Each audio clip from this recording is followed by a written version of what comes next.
والعاقبة للمتقين والجنة للموعدين والنار للكافرين والغاصبين والكاذبين والمنافقين والمشركين الذي هدانا لهذا وما كنا لنهتدي لولا أن هدانا الله لقد جاءت رسل ربنا بالحق بالقاسم محمد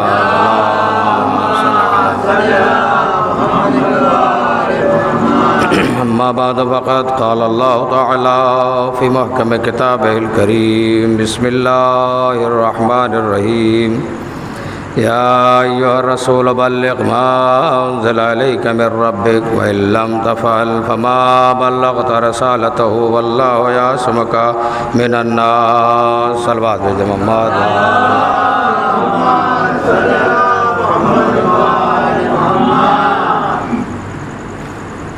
ایک بار سورہ الحم اور 3 مرتبہ سورہ اخلاص کی تلاوت فرما کے جن محرومین کے لیے مجلس رکھی گئی ہے ان کی روح کو اصال فرما دیجیے اللہم صلی اللہ علیہ وسلم.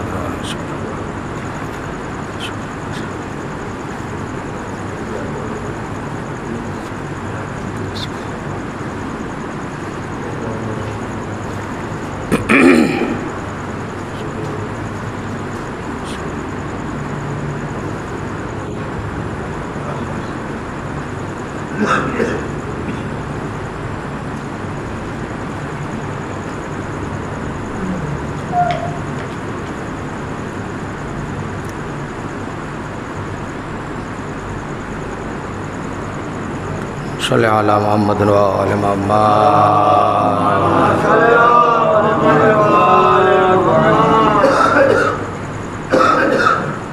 عشرہ ثانیہ کی یہ پہلی مجلس جو آپ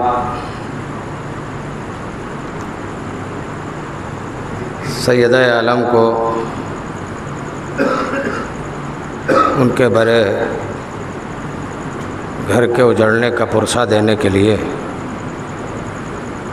فرش اعضاء کے اوپر تشریف فرما ہے. پروردگار ہمارا یہاں آنا قبول فرمائے. مسلسل کئی برسوں سے یہ اشرا قائم ہے اور انشاءاللہ اسی طریقے سے یہ مجالس سید الشہداء ہم سب مل کر مناتے رہیں گے. اس کی وجہ یہ ہے کہ ہمارے دامن میں غم سید الشہداء کے علاوہ اور کچھ شفاعت کے لیے بخشش کے لیے نہیں ہے.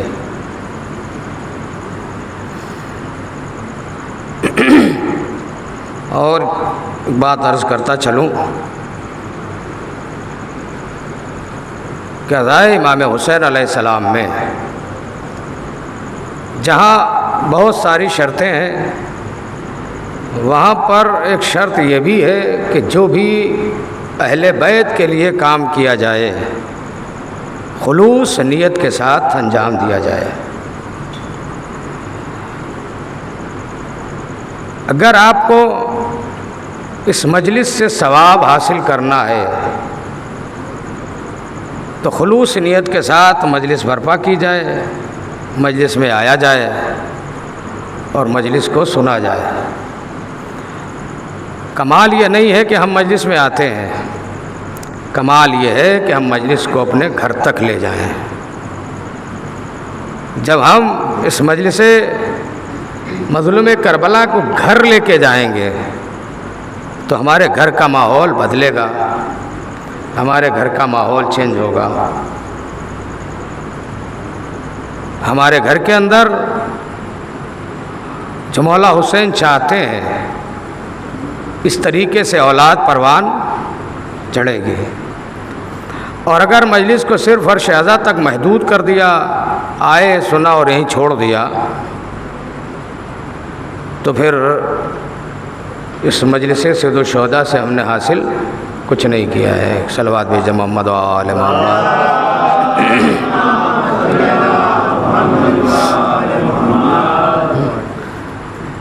تو کوئی بھی عمل خیر ہو اس کے اندر خلوص شامل ہونا چاہیے۔ آپ نماز پڑھتے ہیں، اللہ نے کہا ہے ہمیں خالص عبادت چاہیے۔ اگر خالص عبادت نہیں ہے تو ہمیں قابل قبول ایسی عبادت نہیں ہے۔ تو جو اللہ اپنی عبادت کے لیے خلوص کی شرط لگا رہا ہے، تو فرش اعضاء کے لیے بھی خلوص کے ساتھ ہمیں آنا چاہیے۔ ہم کسی کو پر احسان کرنے نہیں آتے، بلکہ صدیق طاہرہ کا احسان یہ ہے کہ شہزادی نے ہمیں اس قابل بنایا کہ ہم فرش اعضاء پر آ کے بیٹھتے ہیں۔ اس قابل ہم ہیں کہ اس فرش اعضاء کے اوپر آ کے بیٹھتے ہیں۔ شہزادی کا کرم ہے۔ اگر ان کا کرم شامل حال نہ ہوتا تو یہ فرش اعضاء کہ جس کو ہم ایک کپڑے کی شکل میں دیکھ رہے ہیں، اس کو کپڑے کی شکل میں مت دیکھیے گا۔ یہ وہ فرش ہے جو جنت کے فرش سے کہیں افضل ہے۔ یہ فرش اعضاء جنت کے فرش سے کہیں افضل ہے۔ یہ فرش اعضاء ہمارے ائمہ سے خالی نہیں ہوتی ہے۔ یہ فرش اعضاء وہ اللہ کے فرشتے،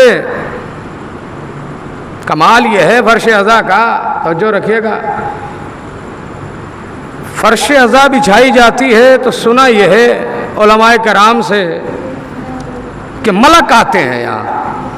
جب یہاں سے ملائکہ وہاں جاتے ہیں تو دوسرے فرشتے پوچھتے ہیں کہاں سے آ رہے ہو؟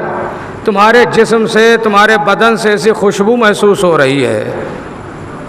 اس کا مطلب یہ ہوا یہ فرشتے نورانی مخلوق کے ساتھ یہ جہاں رہتے ہیں وہ پورا عالم جو ہے وہ خوشبو سے معطر رہتا ہے برابر۔ علماء کرام تشریف فرما یہ تصدیق کریں گے، جہاں نورانی ماحول ہوتا ہے وہاں نجاست کا گزر نہیں ہوتا، وہاں بدبو نہیں آتی۔ نورانی ماحول میں یہ جو ملائکہ ہیں یہاں سے وہاں جب جاتے ہیں تو وہاں کے رہنے والے پوچھتے ہیں اچھا یہ کوئی زمین کے تو رہنے والے ہیں نہیں، یہ بھی وہیں کے رہنے والے ہیں۔ جب یہاں سے وہاں جاتے ہیں تو پوچھتے ہیں تمہارے جسموں سے مجھے عجیب خوشبو لگ رہی، اس سے پہلے ہم نے کبھی ایسی خوشبو نہیں سونگی۔ تو جو فرما رہے ہیں، سنی ہوئی روایت ہے، سنے ہوئے الفاظ ہیں کہ اس سے پہلے ہم نے کبھی ایسی خوشبو محسوس نہیں کی۔ یہ بتاؤ تم کہاں سے آ رہے ہو؟ کہاں سے آ رہے؟ اس کا مطلب یہ ہوا ملائکہ جہاں رہ رہے ہیں، عرش کے اوپر رہ رہے ہوں، پہلے آسمان پہ رہ رہے ہوں، چوتھے آسمان پہ رہ رہے ہوں، کہیں بھی رہ رہے ہو، بزم ملائکہ میں ملائکہ نے وہ خوشبو محسوس نہیں کی جو فرش اعضاء کے اوپر خوشبو ملتی ہے۔ جو فرش اعضاء پہ خوشبو، اگر فرش اعضاء کی خوشبو وہاں کی خوشبو سے الگ نہ ہوتی تو ملائکہ یہ نہیں کہتے کہ ہم ایسی خوشبو محسوس اس سے پہلے کبھی محسوس نہیں کی ہے۔ آپ سمجھ گئے احترام فرش اعضاء کیا ہے؟ یہاں کا بیٹھنا بھی الگ ہے، یہاں کی بزم بھی الگ ہے، یہاں کی خوشبوئیں بھی الگ ہیں، لہذا شرط ائمہ نے رکھ دی اخلاص کے ساتھ فرش اعضاء بچھاؤ، ہم 14 آئیں گے، جہاں 14 آ جائیں ورہ کون جاتا ہے؟ مل جل کے صلوات بھیجے محمد و آل محمد۔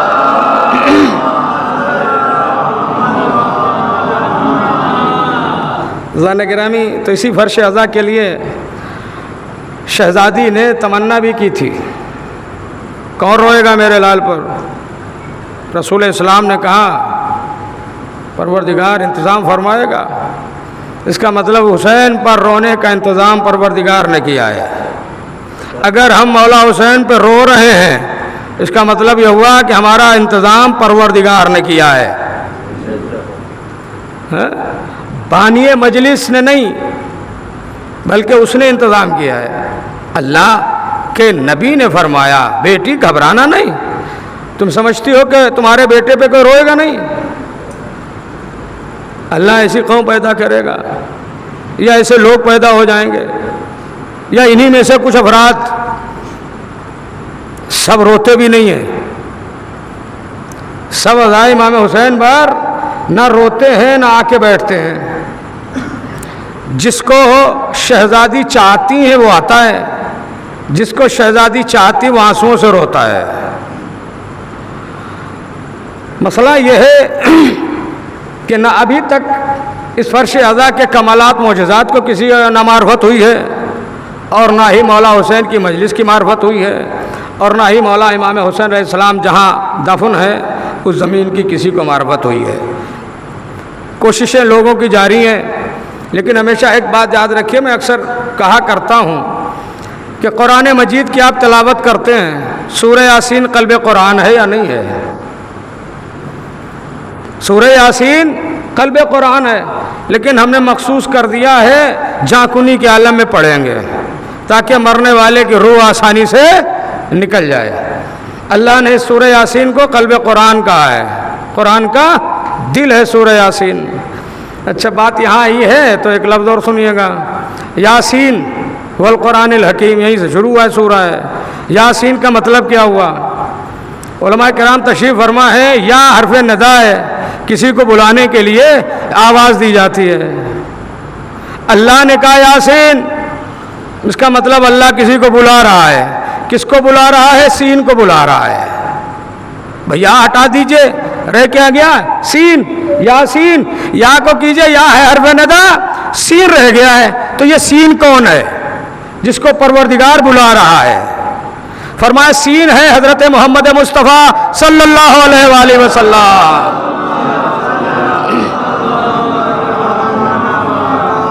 سین سے مراد حضور سرور کائنات کا نام ہے سین، اور اس کے لیے پیغمبر کی حدیث یہ ہے، تو جو رکھیے گا جہاں تک آپ تشریف فرما ہے کہ اس کے لیے حدیث ہے رسول اسلام کی، اگر کوئی دیوانہ پاگل ہو جائے، دیوانہ الٹی سیدھی باتیں کرتا ہو، مغز کام نہ کر رہا ہو، کچھ سمجھ میں نہیں آ رہا، اور لوگ اس کو انسانوں کی فہرست میں شامل کرنے کے بھی انکاری بن گئے ہوں، یہ تو ان انسانوں سے الگ بالکل ہے، ایسا انسان اگر ہے تو نبی فرماتے ہیں کہ یاسین کو پیالے کے اوپر لکھ کر کے اس کو دھو کر کے پلا دیا جائے، اس کا دماغ ٹھیک ہو جائے گا۔ یاسین کو، صرف لفظ یاسین کو اگر پیالے پہ لکھ کر کے پانی سے دھو کے، گلاب کے پانی سے، اور اس کو پلا دیا جائے تو دیوانہ ٹھیک ہو جائے گا۔ جس کا نام دیوانوں کو ٹھیک کر رہا ہو، تھوڑے سے بخار میں اس کا دماغ، صلوات بھیج دے محمد و آل محمد۔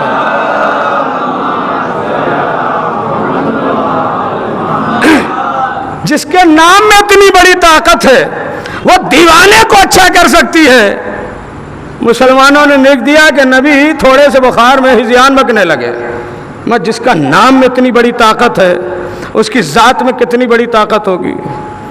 جملہ آپ نے ایسے سن لیا جیسے کیا کیا جائے، دیکھیں بولتے رہیے گا، ہماری عادت ہے، بولو تاکہ پہچانے جاؤ، میرے مولا علی نے فرمایا ہے۔ مولا فرماتے بولو تاکہ پہچانے جاؤ کون ہو۔ جب نام علی پہ بولو گے تو پتہ لگے شیعہ ہے، اور نام علی سن کے یوں نکال دیا، نہیں بولے تو یہی تو سمجھ میں آئے گا علی سے اس کا کوئی تعلق نہیں ہے۔ بولو تاکہ پہچانے جاؤ، یہاں بولو گے تو پہچانے جاؤ گے، وہاں بولو گے تو پہچانے جاؤ گے۔ یہ نام علی کی خاصیت ہے عزیزان گرامی، کمال ہے ذکر مولا کائنات کا۔ فرماتے ہیں کہ آپ نے سنا ہوگا ہدایت نیکی کا راستہ دکھانا، سیدھا راستہ دکھانا، یہ ہمارے ائمہ اور انبیاء کا کام ہے۔ جو ہدایت لوگ لے رہے ہیں کم سے کم ان کی شرط یہ ہے کہ وہ زندہ ہونا چاہیے۔ کبھی مردے کو ہدایت دیتے ہوئے لیتے ہوئے آپ نے سنا ہے؟ ایک آدمی مر گیا ہو اور اس کو ہدایت دی جا رہی ہو، سنا ہے آپ نے کبھی؟ سر ہلا دیں گے نہیں سنا ہے۔ نہیں سنا ہے تو آج سنیے گا، مرنے کے بعد میں بھی لوگ ہدایت لیتے ہیں۔ زندہ تو جانے دیجئے، آپ زندہ تو آئی، سانس چل رہی ہے اور اس کو ہدایت دی جا رہی ہے، ولایت کا کلمہ پڑھو، رسالت کا کلمہ پڑھو، وحدانیت کا کلمہ پڑھو، اللہ کا کلمہ لا الہ الا اللہ، نبی کے لیے محمد رسول اللہ صلی اللہ علیہ وآلہ وسلم، مولا علی کے لیے علی ولی اللہ، 3 کلمے پڑھیں، 1 صلوات پڑھیے۔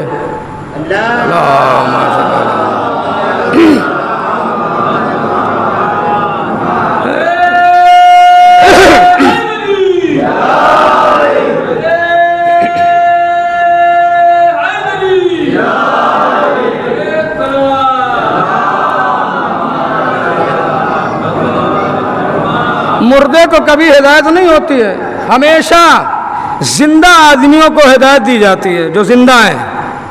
ماشاءاللہ سے ہم سب حیات ہیں، مجلس ہو رہی ہے، نصیحت کی بات آتی ہے، پتہ نہیں ماننے کا دل کرتا یا نہیں کرتا وہ الگ بات ہے، فضائل کی بات آتی ہے، لبوں پہ مسکراہٹ آتی ہے، یہ مسکرانا بتا رہا ہے ہم زندہ ہیں۔ ہدایت کی بات پر عمل کرنا یہ بتا رہا ہم زندہ ہیں۔ کبھی آپ نے مردے کو بھی کلمہ پڑھتے ہوئے دیکھا ہے؟ کبھی آپ نے مردے کو بھی ہدایت، اگر اہل بیت چاہیں تو مردے کو بھی ہدایت کرتے ہیں، اگر اہل بیت چاہیں تو مردے کو بھی ہدایت دیتے ہیں۔ بہت اکثریت یہ ہے کہ جو لوگ زندہ ہیں ان کو اہل بیت نے راہ راست دکھایا ہے، لیکن یہ اہل بیت وہ ہیں کہ مرنے کے بعد میں بھی راہ راست دکھاتے ہیں۔ بہت سے افراد زندہ رہ کر کے بھی خادمان اہل بیت میں اپنا شمار نہیں کروا پائے، بہت سے ایسے افراد میں مرنے کے بعد میں اہل بیت کے چاہنے والے بنے ہیں۔ اما زندگی میں اہل بیت کا چاہنے والا بننا کوئی کمال نہیں ہے، مرنے کے بعد اہل بیت کا چاہنے والا بن جانا یہ سب سے بڑا کمال ہے۔ سوچیں گے یہ کیسے ممکن ہے؟ ایک آدمی مر گیا، مرنے کے بعد بھی کیسے ہدایت پاتا ہے؟ صلوات بھیجے محمد و آل محمد۔ کیسے پاتا ہے ہدایت؟ ایک آدمی مر گیا ہے، اس کو کیسے ہدایت دی جائے گی بھائی؟ رسول اسلام اور مولا کائنات، میں آپ کو پچھلے سال بھی 24 محرم میں عرض کیا تھا ہم نے ایک بات کہ مجلس سنی نہیں پڑھی نہیں جاتی ہے، پڑھوائی جاتی ہے، اور مزہ تبھی آتا ہے کہ جب نیچے سے بھی بولا جائے ہاں کچھ ہے، ابھی رمق حیات باقی ہے۔ صلوات بھیج دے محمد و آل محمد۔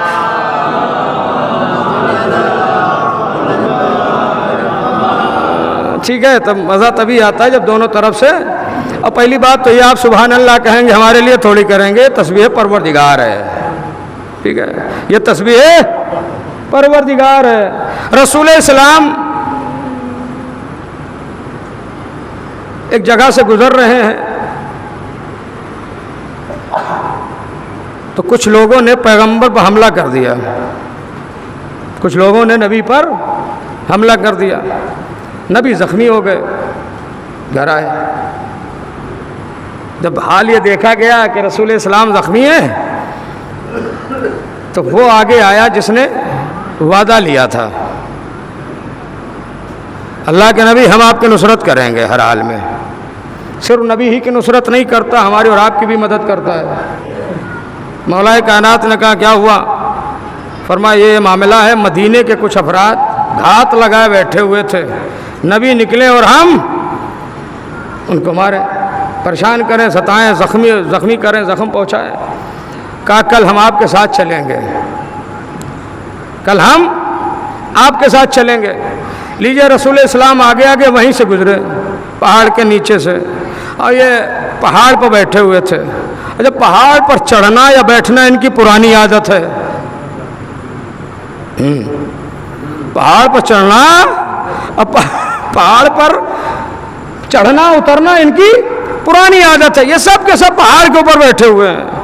نبی کا وہاں سے گزر ہوا، انہوں نے بڑے بڑے پتھر نیچے ڈالنا شروع کیے کہ کل تو اکیلے آئے تھے، آج دونوں بھائی ہیں، دونوں کا معاملہ ختم ہو جائے، اسلام کی گدی پہ ہم بیٹھ جائیں، اسلام پر ہم قبضہ کر لیں۔ یہ سوچ کر کے انہوں نے بڑے بڑے پتھر اوپر سے دھکیلنا شروع کیے۔ نبی کے ساتھ کون ہے؟ جلال کبریا، سبحان اللہ سبحان اللہ۔ نبی ہے جمال پروردگار، علی ہے جلال پروردگار۔ جیسے ہی پتھر قریب آیا، پیغمبر اکرم نے کہا یا علی، جس چیز کا وعدہ لیا ہے یاد ہے؟ فرمایا آپ کو گھبرانے کی کوئی ضرورت نہیں ہے۔ ید اللہ اٹھا، انگلی کا اشارہ کیا، یوں اس طریقے سے ہم چلا رہے ہیں، وہ آتا ہوا پتھر جو چیز نیچے آتی بڑی اسپیڈ سے آتی ہے، ٹھیک ہے۔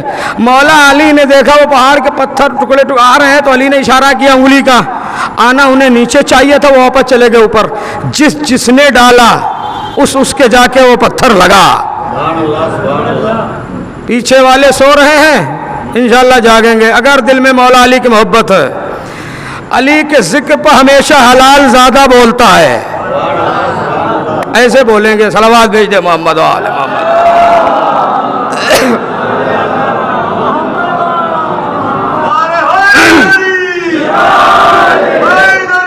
یا علی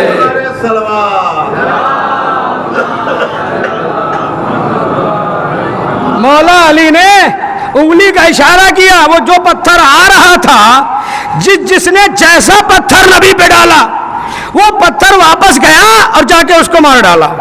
10 افراد تھے، اور یہ کوئی بہت دور کے رہنے والے نہیں تھے، یہ سب کے سب مدینے کے رہنے والے تھے۔ 10 کے 10 جب مر گئے، پیغمبر علی خرامہ مسکراتے ہوئے آگے بڑھے۔ ان کے مرنے کی اطلاع مدینے میں پہنچی، عورتیں مرد سب دوڑتے ہوئے باہر نکلے۔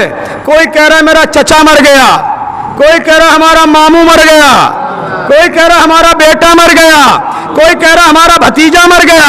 یہ سب کے سب محوے گیریاں ہیں۔ نبی نے مسکرا کے کہا یا علی چلو واپس چلتے ہیں، تھوڑا نظارہ بھی تو کر لیں۔ جب پیغمبر واپس آئے تو ہر وارث اپنی میت کو گودی میں لیا ہوا رو رہا ہے، اے میرے ماموں تمہیں کس نے مارا، اے میرے بیٹے تمہیں کس نے مارا؟ نبی نے مسکرا کے کہا کیا ہوا؟ فرمایا یہ جتنی بھی میتیں ہیں، یہ جتنے بھی لوگ مارے گئے آپ کی وجہ سے مارے گئے۔ یا رسول اللہ مجھے معلوم ہے آپ کے برابر میں شیر خدا ہے، شیر خدا ہے، ہو ہی نہیں سکتا ان کے علاوہ کوئی مار سکے۔ تمہیں کیسے پتا یہی ماریں گے؟ کہ اس لیے کہ انہوں نے وعدہ لیا آپ کی نصرت کا۔ جو نصرت کا وعدہ لیتا ہے وہ ہمیشہ نصرت کرتا ہے۔ تو بھائی نبی تو رحمت اللہ عالمین ہے، تھوڑا ترس آ گیا، کیا چاہتے ہو تم لوگ؟ فرمایا کہ میں چاہتا ہوں یہ زندہ ہو جائیں۔ میں نے عرض کیا تھا آپ کو ذہن میں ہے، کبھی لوگ زندگی میں ہدایت لیتے ہیں، کبھی مرنے کے بعد میں بھی۔ یہ اہل بیت کا کرم ہوتا ہے، زندہ لوگوں کو بھی اہل بیت ہدایت دیتے ہیں، مرنے کے بعد میں بھی ہدایت دیتے ہیں۔ ارے بہت سارے واقعات ہیں زانے گرامی، تو علماء کرام پڑھتے رہتے ہیں یہ سب۔ تو نبی نے فرمایا کیا چاہتے ہو؟ تو ان لوگوں نے کہا یا رسول اللہ ان کو زندہ کر دیجئے، ابھی تو یہ کنوارا ہے، ابھی تو اس کی شادی نہیں ہوئی، ابھی 2 سال پہلے اس کی شادی ہوئی، ابھی یہ ہے ابھی وہ ہے۔ رونا شروع کیا، نبی کی طرف مسکرا کے کہا رسول اسلام نے مولا علی سے یا علی ان کو زندہ کر دیجئے، ان کو زندہ کر دیجئے۔ کیا رسول اسلام زندہ نہیں کرنا جانتے تھے؟ جانتے تھے۔ کیا نبی نے زندگی نہیں عطا فرمائی ہے؟ عطا فرمائی ہے۔ یا علی زندہ کیجئے. کمال ہے. ہزاروں سلام ہو مولا علی کی ذات پر. ان لوگوں کے سامنے مولا نے فرمایا یا رسول اللہ 6 آپ زندہ کر دیجئے 4 ہم زندہ کر دیتے ہیں. سبحان اللہ سبحان اللہ. واقعی پیچھے والے سو رہے ہیں. 6 آپ زندہ کر دیجئے 4 ہم زندہ کیے دیتے ہیں. رسول السلام نے کہا ٹھیک ہے علی. اب دیکھیے مولا چاہتے تو 6 زندہ کرتے تھے 4 رسول کو، لیکن علی نے بتایا ہے کچھ بڑپن کا بھی خیال ہوتا ہے. صلوات بھیج دے محمد و آل محمد.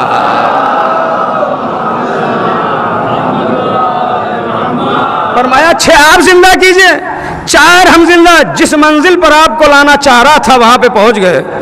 مولا کائنات نے ٹھوکر ماری 4 کے 4 زندہ ہوئے. نبی نے اشارہ کیا 6 کے 6 زندہ ہوئے. جب یہ 10 کے 10 زندہ ہو گئے ان کی زبان پہ تھا اشہد اللہ الہ الا اللہ، اشہد ان محمد رسول اللہ، اشہد ان امیر المومنین. جب اس سے پہلے یہ مرے تھے تو کافر تھے، زندہ ہوئے تو مومن تھے.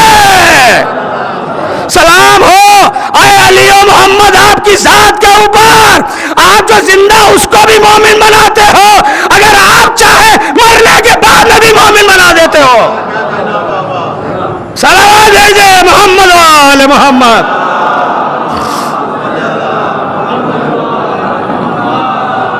ہے نہیں. اب اگر کوئی یہ کہے مولوی صاحب یہ تو غلط آپ پڑھ رہے ہیں، ایسا کہیں ہو سکتا ہے؟ اگر ایسا نہیں ہو سکتا ہے تو کم سے کم ہر گھر کے اندر ایک واقعہ شہزادی کونین کا پڑھا جاتا ہے بشکل کہانی. شب جمعہ یا جمعرات جو جس کی جب منت پوری ہو جائے اسی وقت لے کے بیٹھ جاتے ہیں. پڑھتے نہیں پڑھتے ہیں. ایک یہودی رسول اللہ کی خدمت میں آیا، آگے گا یا نبی اللہ میرے گھر میں میری بیٹی کی شادی ہے، آپ اپنی بیٹی کو میرے گھر بھیج دیجئے. آیا کون تھا؟ یہودی. مسلمان تھا؟ نہیں مسلمان تھا. میں اپنی بات کو دلیل سے واضح کرنے کے لیے یہ آپ کو سنا رہا ہوں اور سنا ہوا ہے. شہزادی نے کہا بابا میرے پاس ایسا لباس نہیں ہے، وہاں تو بہترین لباس میں عورتیں ہوں گی. ایسا اختیار تمہیں ہے اور مولا کائنات کو لیجیے اجازت ملی. کل ملا کے اللہ نے وہاں سے لباس بھیجا جنت سے. صرف حسن و حسین کے لیے تھوڑی آیا ہے، شہزادی کے لیے بھی جنت سے لباس آیا. شہزادی نے لباس کو پہنا، یہودی کے گھر میں قدم رکھا. جیسے ہی آپ کا قدم پہنچا دلہن مری. یہ واقعہ حقیقت ہے، اس کو کہانی میں سمجھیے گا. دلہن مر گئی. 500 یہودی عورتیں بے ہوش ہو گئی. کتنی بے ہوش ہوئی؟ 500 عورتیں. کیا دیکھ کے بے ہوش ہوئی؟ لباس. صدیقہ طاہرہ کا چہرہ دیکھ کے، زہرا کا چہرہ دیکھ کر کے کتنی عورتیں بے ہوش ہوئی؟ 500. دلہن مر گئی. دلہن کو بھی بے ہوش ہو جانا چاہیے تھا. اللہ جانے یہ مری کیوں ہے. اگر یہ مرتی نہیں 500 مسلمان ہوتی نہیں. اگر دلہن نہ مرتی تو یہ 500 یہودی عورتیں ایمان نہیں لاتی. اب ہوا کیا؟ دلہن مر گئی. کیا ہوا کہ نبی کی بیٹی آئی، گھر میں قدم رکھا، دلہن کا انتقال ہو گیا، وہ مر گئی.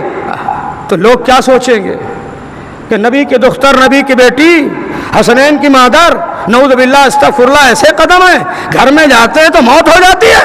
اور یہ تو وہ گھرانہ اگر میت آ جائے تو زندہ ہو جائے. یہاں مردے لائے جاتے ہیں، لوگ زندہ لے کر کے جاتے ہیں. یہاں بیمار آتے ہیں تو شفا لے کر کے جاتے ہیں. منافق کو کبھی شفا نہیں ملتی. جو اہل بیت پر شک کرتا ہے اسے کبھی فضائل نہیں سمجھ میں آتے ہیں. اب زہرا نے دیکھا تو دلہن مر گئی. 500 یہودی عورتیں بے ہوش ہو گئی. کل ملا کے جتنی تھیں سب بے ہوش ہو گئی ہیں. 500 نہیں ہیں، جتنی بھی تھیں سب کے سب بے ہوش. زہرا نے مصلی بچھایا، یہی تو پڑھتے ہیں. اس کے بعد دعا کی، پروردگارا اس کو زندہ کر دے ورنہ یہ لوگ کیا کہیں گے میرے آنے سے دلہن مر گئی. یہی تو لفظ ہیں. یہ سب کون عورتیں ہیں؟ یہودی، اسلام سے جن کا کوئی تعلق نہیں ہے، جنہوں نے کلمہ توحید نہیں پڑھا، جنہوں نے کلمہ رسالت نہیں پڑھا. دعا ختم ہوئی، دلہن اٹھ کے بیٹھ گئی. کیا پڑھا؟ اشہد ان لا الہ الا اللہ اشہد ان محمد رسول اللہ، اس دلہن سے پوچھو تجھے وہاں کس نے کلمہ سکھایا ہے؟ یہ اہل بیت وہ ہیں صرف زندگی میں ظاہری اعتبار سے نہیں، چاہے تو وہاں بھی کلمہ سکھاتے ہیں، وہاں بھی مسلمان بناتے ہیں۔ اب دلہن زندہ ہوئی تو کلمہ پڑھتی ہوئی اٹھی ہے، یہ تو ہے، جب اٹھی ہے تو اس سے پوچھو تجھے کلمہ کس نے سکھایا ہے، کہ جب اٹھنا تو لا الہ الا اللہ کہتے ہوئے اٹھنا، محمد رسول اللہ کہتے ہوئے اٹھنا، علی ولی اللہ کہتے ہوئے اٹھنا، کس نے سکھایا ہے؟ ایک اور بھی عورت آئی تھی، چوتھے امام زین العابدین علیہ الصلوۃ والسلام،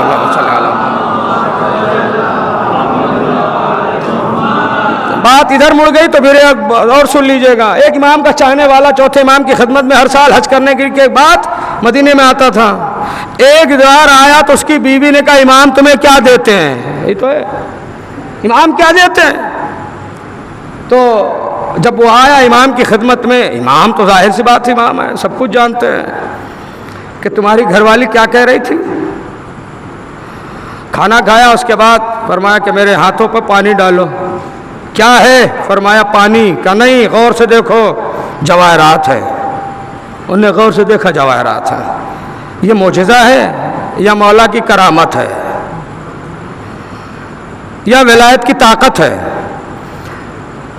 جو فطرت کو بدل دے اسی کو امام یا حجت پروردگار کہا جاتا ہے۔ پانی کی حیت کو بدل دیا جواہرات میں، امام نے فرمایا اس کو لے جا کے اپنی بیوی کو دے دینا، ٹھیک ہے؟ اب لے گئے وہاں، دیا جا کے، پورا واقعہ اس کو سنایا، کہا اب کے سال ہم بھی چلیں گے، مجھے نہیں معلوم تھا آپ کے امام ایسے ہے۔ وہ لے کے آیا، راستے میں اس کا انتقال ہو گیا۔ یہ امام کی خدمت میں روتا ہوا شوہر آیا، مولا میری بیوی آ رہی تھی آپ کی زیارت کے لیے، راستے میں اس کا انتقال ہو گیا ہے۔ امام نے فرمایا جا تیری عورت زندہ ہو گئی ہے۔ ارے ایسے رہنما کو مانا جائے تو کتنا اچھا ہے، جا تیری عورت زندہ ہو گئی۔ جب عورت یہ گیا، شوہر ہے اس کے اپنی بیوی کے پاس، دیکھا وہ زندہ بیٹھی ہوئی ہے، لے کر کے مولا کی خدمت میں آیا۔ جیسے ہی اس عورت کی نظر امام زین العابدین علیہ الصلوۃ والسلام پہ پڑی،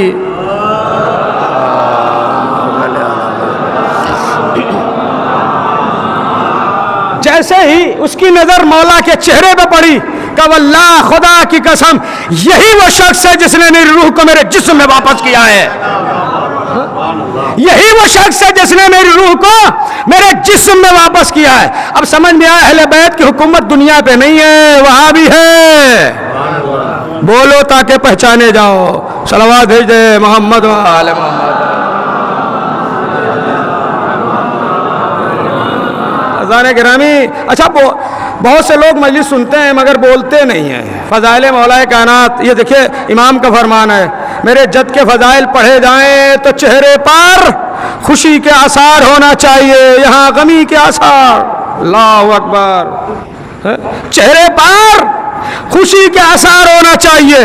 مولا علی کے جو فضائل پڑھے جائیں، سنیے گا آپ کے مزاج کے وہ موافق۔ ایک شخص اپنے گھر میں پہنچا، ہمارے یہاں بھی ایسے ہی ہوتا ہے گاؤں کے اندر، تقریباً ہر جگہ یہ بیماری پھیل گئی ہے۔ جیسے گھر کے اندر آیا، اس کا بیٹا اپنے باپ کے مقابلے پہ آ کے کھڑا ہو گیا۔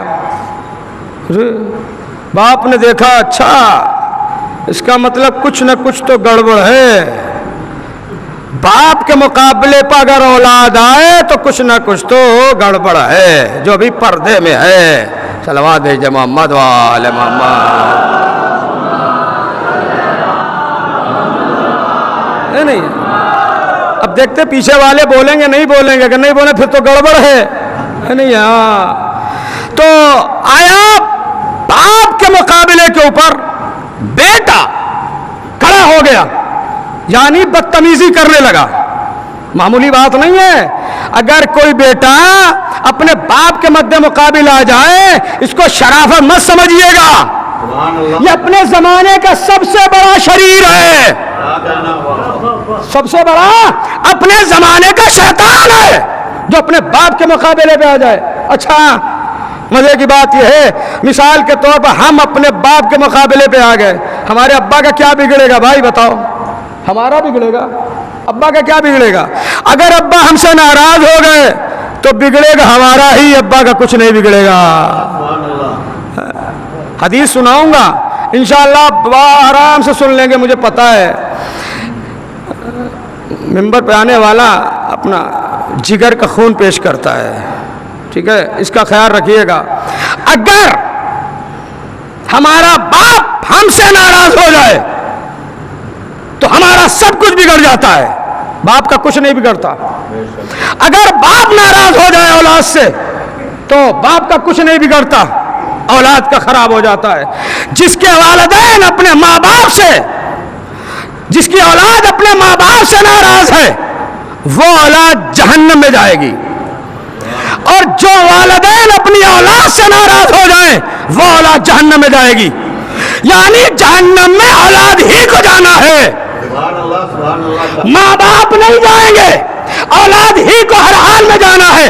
ماں باپ ناراض ہوئے اولاد سے تو اولاد جہنم میں, اور اگر اولاد ناراض ہو گئی اپنے والدین سے اولاد جہنم میں. نبی کی حدیث سنیے گا, جگر تھام کے سن لیجیے گا. اے علی, ہم اور تم اس امت کے دو باپ ہیں.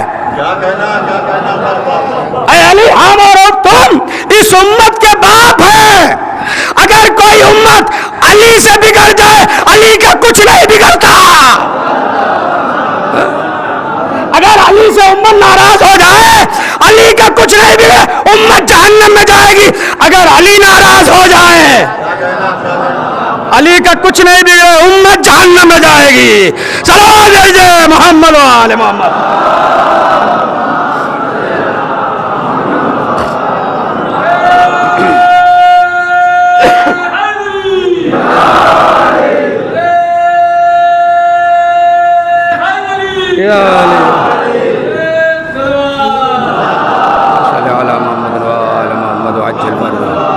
مولا علی کا کچھ بگڑے گا؟ کچھ نہیں بگڑے گا. یہی تو ہوا ہے, امت اہل بیت سے ناراض ہوئی ہے, امت سمجھتی ہے جنت ہماری ہے.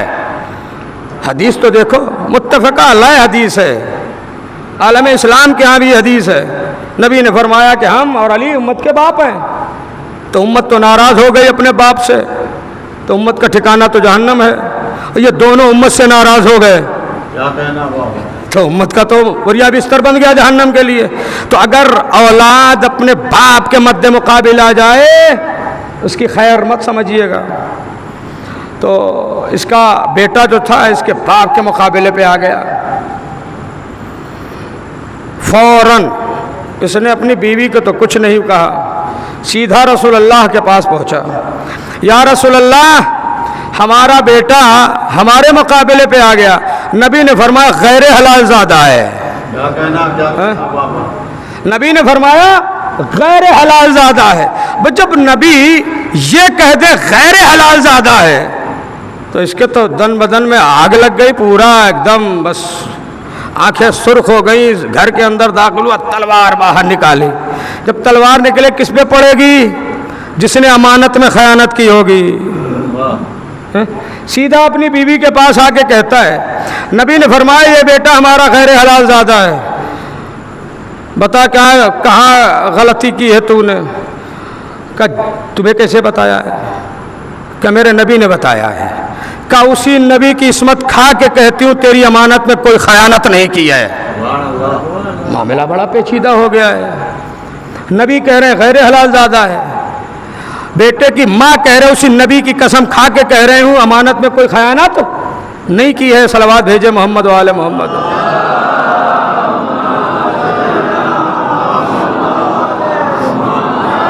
مجھے احساس ہے گرمی شدت کے جب مجھے لگ رہی تو آپ کو تو ضرور لگ رہی ہوگی. بہرحال بس تھوڑی دیر اور اس کے بعد ربط مصائب. تو فرمایا اسی نبی کی عصمت کی قسم امانت میں کوئی خیانت نہیں کی ہے. فرمایا کہ چلو رسول اسلام کے پاس. دونوں میاں بیوی پیغمبر کی خدمت میں آ گیا. آ کر کے کہا یا رسول اللہ, یہ آئے دیکھیے آپ نے کہا تھا نا غیر حلال زادہ, یہ اس کی ماں ہے. نبی نے مسکرا کے کہا جن معنی میں تو سمجھتا ہے غیر حلال زادہ ان معنی میں نہیں ہے. اس کا مطلب کئی طریقے کے ہوتے ہیں. چلو کچھ تو سہارا ملا, کچھ تو بچا ہے. نبی نے فرمایا کہ جن معنی میں تو سمجھ رہا ہے یہ غیر حلال زادہ ہے, ان معنی میں غیر حلال زادہ نہیں ہے. اور غلطی تیری بیوی کی نہیں, غلطی تو تیری ہے. غلطی تیری بیوی کی نہیں ہے, غلطی تیری ہے. کہ یا رسول اللہ میری کیا خطا ہے, میری کون سی غلطی ہے؟ فرمایا ایک دن تو اپنے گھر سے باہر نکلا, کھجور بیچنے والا, مدینے کے باہر رہنے والا بیچارہ مدینے میں کھجور بیچنے آیا, تو نے بغیر اس کی اجازت کے ایک کھجور اٹھا کر کے منہ میں ڈالا, اس کو کھایا, وہ پیٹ کے اندر پہنچا, خون بنا, اسی رات کو یہ نطفہ ٹھہرا جس کا اثر تو دیکھ رہا ہے. توجہ فرما رہے ہیں آپ.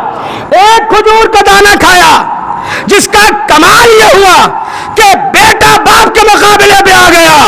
تعجب نہ کیجیے گا جو ایک کھجور کا دانہ کھائے اپنے باپ کے مقابلے پہ آ جائے تو پورا باغ کھا جائے. اگر نبی اولاد نبی کے مقابلے پہ آ جائے تو تعجب نہ کیجیے گا. یہاں تو کہرا حلال غیر حلال زیادہ, یہاں تو ڈبل ہے. صلوات بھیجے محمد وآل محمد.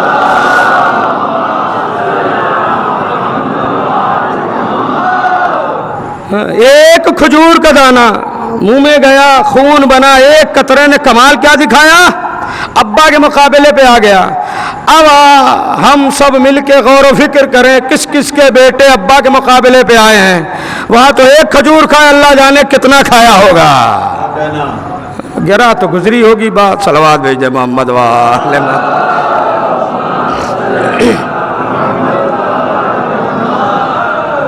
ہمارے جسم میں ایک قطرہ بھی موجود ہے تو ولایت علی ابن ابی طالب وہاں نہیں ٹھہرتی ہے.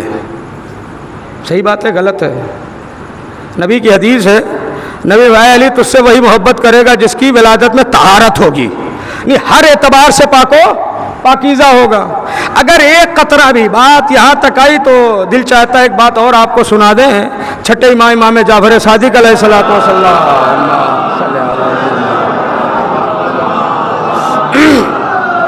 آپ کا زمانہ ہے تو حکومت وقت نے پابندی لگا دی ہے, جو امام کے پاس سوال پوچھنے جائے گا 1 درہم ٹیکس ادا کرنا پڑے گا.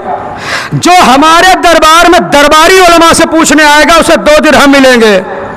اگر ہمارے گاؤں کے لوگ ہوتے ہیں ادھر نہیں جاتے ادھر آتے. صلوات بھیجے محمد وآل محمد. جو ایک سوال چھٹے امام سے پوچھے گا 1 درہم اسے جرمانہ کے طور پر ادا کرنا پڑے گا. ایک لقمہ حرام کی بات کر رہا ہوں. اگر ایک قطرہ حرام کا ہمارے جسم میں آ گیا, ولایت سے بہت دور چلے جاتے ہیں, حسینیت سے بہت دور چلے جاتے ہیں. ایک شخص چاہنے والا گھر میں لیٹا ہوا فاقوں میں زندگی گزر رہی ہے, فاقوں پہ فاقے ہو رہے ہیں. دل میں اس نے سوچا, دیکھیے ولایت علی یوں ہمارے قلوب میں نہیں رہتی ہے, فکر بھی پاک ہونا چاہیے. مولوی صاحب, ولایت علی ابن ابی طالب کے لیے فکر کا پاک ہونا بھی ضروری ہے, خالی غذا کا پاک ہونا کافی نہیں ہے. فکر بھی پاک ہو, چال ڈھال بھی پاک ہو, تب جا کے مولا علی کی ولایت محبت رکتی ہے. یہ لیٹا گھر میں سوچ رہا گھر میں کھانے کو نہیں ہے, چلو ایک سوال وہاں پوچھتے ہیں دربار میں, 2 درہم ملیں گے. 1 درہم گھر رکھ دیں گے, ایک سوال چھٹے امام سے پوچھیں گے اور وہ ٹیکس ادا کر دیں گے جرمانے کے طور پہ, 1 درہم دے دیں گے. سوچ کے اٹھا, دروازہ کھولا, 1 2 3 قدم چلا, گھر سے 3 قدم چلا, رک گیا.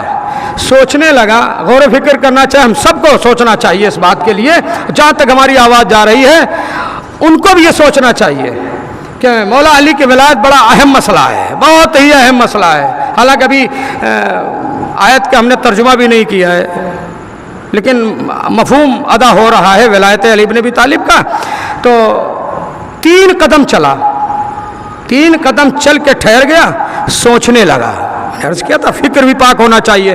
سوچنے لگا اگر میں دربار میں گیا, وہاں مولا علی کے دشمن 99 بیٹھے ہوئے اور ہم پہنچ گئے وہاں تو کتنے ہو جائیں گے؟ 100. ان کی طاقت بڑھے گی نہیں بڑھے گی؟ بھائی 99 کی طاقت, ایک میں اور 250 گرام جوڑ دیجئے, 100 کی طاقت ہو گئی نہیں ہو گئی؟ اس نے دل میں سوچا اگر میری وجہ سے مولا علی کے دشمنوں میں اضافہ ہو گیا میری وجہ سے اگر ان کی طاقت بڑھی تو مولا مجھے معاف نہیں فرمائیں گے. فوراً قدم پیچھے کھینچ لیا. فاقہ کر سکتا ہوں مگر دشمنوں میں اضافہ کے سبب نہیں بن سکتا. مولا علی کے دشمنوں کی طاقت میں اضافہ کا سبب نہیں بن سکتا. یہ کہہ کے گھر کے اندر آ گیا. فاقوں مر جاؤں گا مگر دشمن علی میری وجہ سے طاقتور بنے یہ مجھے گوارا نہیں ہے. سوچئے گا کس کس کو کیا کیا گوارا ہے. عزیزان گرامی اب یہ سوچ کے جیسے گھر کے اندر آیا دروازے پہ دق الباب ہوا. اٹھ کے جس نے دروازہ کھولا چھٹے امام تشریف فرما ہے. سبحان اللہ کیا کہنا.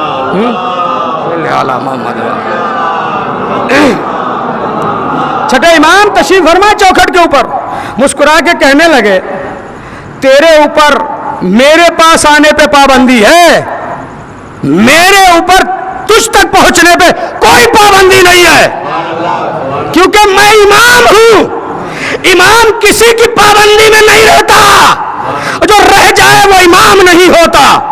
امام ہمیشہ آزاد ہوتا ہے, اپنے چاہنے والوں کو ہمیشہ آزاد رکھتا ہے. اسی لیے امام حسین نے کہا اور دنیا میں بھی آزاد ہے آخرت میں بھی آزاد ہے.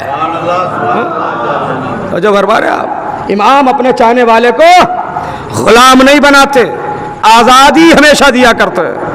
امام نے فرمایا ہم آ گئے, مجھ پہ کوئی پابندی نہیں ہے, تو مجھ تک نہیں آتا تیرے اوپر پابندی ہے. فرمایا معلوم ہے تجھے تیرے ساتھ کیا حادثہ ہوا ابھی, اسی لیے تو میں آیا ہوں. مولا آپ بہتر جانتے ہیں. فرمایا 3 قدم تو چلا ہے, یہ سوچ کر کے 2 درہم وہاں سے ملیں گے کہ یہاں ادا کر دیں گے, ایک سے اہل و عیال کا خرچہ چل جائے گا. 3 قدم چلا اب پھر تو واپس چلا. کیوں واپس چلا گیا معلوم ہے؟ مولا نہیں جانتا. فرمایا کہ تیری ماں بھی غلط کام کے ارادے سے 3 قدم چلے تھی, میرے جد علی ابن ابی طالب کی ولایت نے اسے بچا لیا, اسے گناہ سے بچا لیا ہے.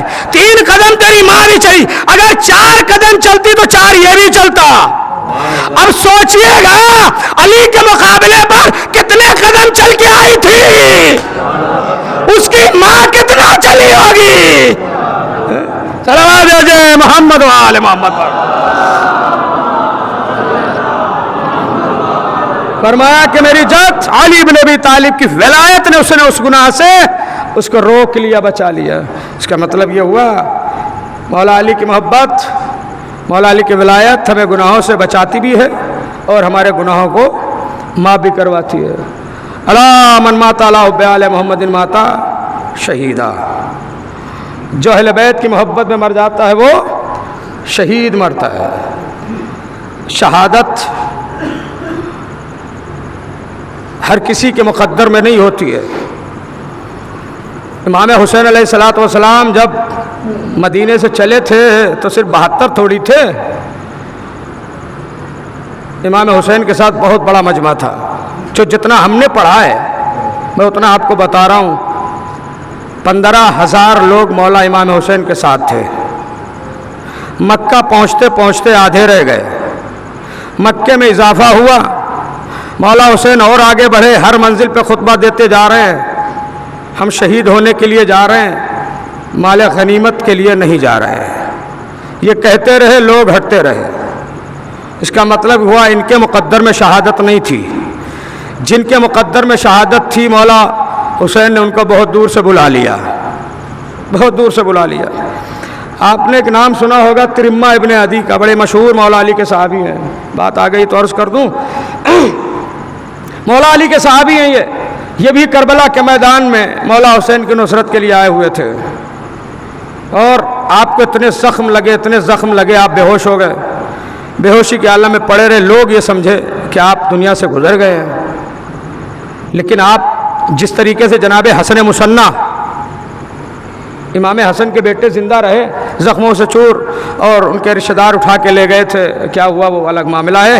اسی طریقے سے ترمہ ابن عدی یہ بھی کربلا کے امام حسین نے باقاعدہ ان کو رن کی اجازت دی ہے, گھوڑے پہ سوار کیا, گئے ہیں, جا کے لڑے ہیں, اتنے زخم لگے ہیں, نیچے آئے. امام حسین اٹھا کے کنج شہیدہ میں رکھا. امام حسین سب جانتے ہیں, راز بعد میں کھلا ہے, یہ شہید کیوں نہیں ہوئے. ایک شخص کوفے میں پہنچا